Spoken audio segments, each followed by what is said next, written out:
তুই ফেরাউনের থেকে খারাপ বেটা, তুই নমরুদের থেকে খারাপ বেটা, তুই এত বড় আল্লাহকে কিছুই মনে করো না।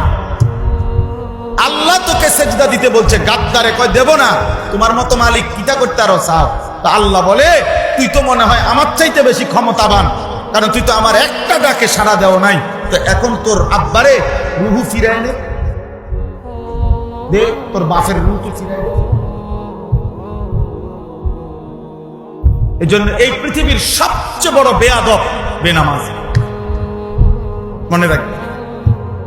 এই পৃথিবীর সবচেয়ে বড় বেয়াদব নিকৃষ্ট হাইওয়ান, এই পৃথিবীর সবচেয়ে নিকৃষ্ট জানোয়ার যার কপালে সেজদা নেই।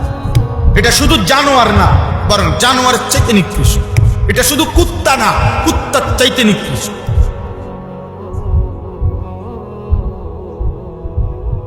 এটা শুধু জানোয়ার, জানোয়ারের চাইতে নিকৃষ্ট। তো মানুষ তো দূরে থাক, এটা কোনো পশু, কারণ কুত্তার উপরে সেজদার আদেশ নাই, এই জন্য কুত্তা সেজদা দেয়। কথা বলেন, কুত্তারে সেজদা দিতে বলছে, তো কুত্তা সেজদা দেয় না কেন? পরে সেজদা দিতে বলে নাই, আর তুই নাফরমান সেজদা দাস না কেন? এই বেনামাজি নাফরমান,